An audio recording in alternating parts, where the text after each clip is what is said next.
Hey there, I'm Kevin Downey, and I run an agency called Kevin M. Downey, where we help B2B companies with their sales and marketing efforts.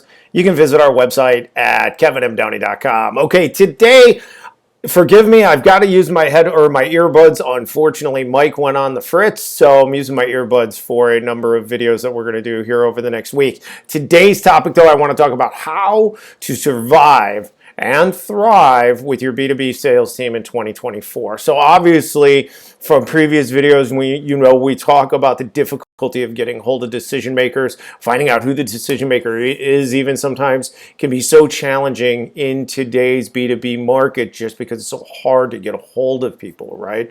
But what I want to tell you is I want to list just a few things to make sure that you've got your ducks in a row so that you can succeed and your sales team can succeed here in 2024, right? So with the perceived challenges that we're going to be facing or are facing in the economy, a lot of B2B companies are pulling back on their marketing efforts, even shrinking their sales teams. And I'm here to tell you the first thing you can do is don't do that. You want to counteract that by doubling down on your marketing efforts, double down on your sales efforts. That doesn't mean you need to expand your sales team. Still might even shrink it, but don't give up on your marketing and sales efforts. You got to stay the course. You got to keep pushing because you're going to get opportunities where other companies are not finding opportunities because they're pulling back on everything, right? So that's one thing I would tell you. Pieces in place to make sure you've got all your ducks in a row. So, your business development marketing process to drive inbound leads, whether you're using email, you're using LinkedIn, combination of things, maybe some specific advertising, maybe webinars, whatever you're doing, keep doing it. Whatever's working, keep doing it, right? And then, of course, keep refining that business development process for your sales, whether it's your sales team or a BDR, SDR team. Keep ramping that up, right? We want to keep refining that and getting it to a point where it can predictably drive inbound leads, right? So you got to have that process to drive inbound leads. You've got to have a process of moving leads to sales calls, right? Whether the initial leads are coming in to a BDR, SDR team or your sales team, account executives, account managers, got to find a way to move those leads to a call. So that whole business development to sales process, you got to keep working on that, refining it, making sure that those things are successful, okay? And then the last thing I would tell you, and this is one of the overriding themes I would throw out there for 2024, as we have seen the lead gen and business development processes in B2B get very over-processed, over-systematized in a way with outsourcing to the extent that some of the people within organizations that are part of that process are not fully trained on your products and services.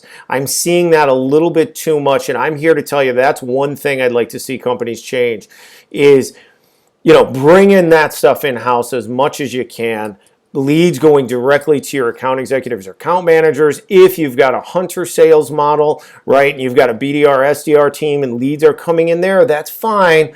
But remember, you want to train your staff on your products and services. They need to be fully informed on why your customers buy from you, right? Why do they keep coming back to you? What is the difference that you make to your customers? Why are you better than your competition?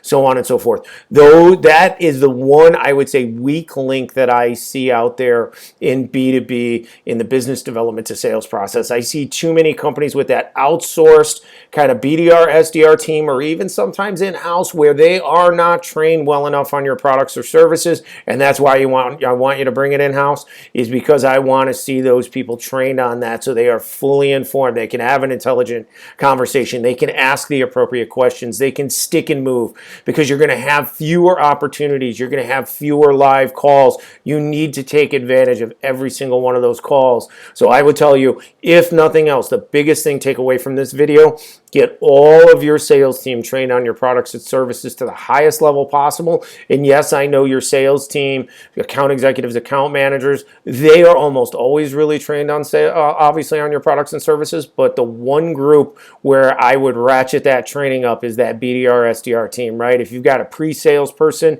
somewhere in the mix, an admin, they've got to understand if they're going to be in a communication in that process with a prospect, they've got to be able to understand what you guys are doing. What how your products or services make a difference, where you fill a void, where you can improve or help that potential customer. They've got to be able to have that conversation. Okay, so that's it for today. Really appreciate you being here. More tomorrow. Talk next time, and we'll see you soon. Thanks.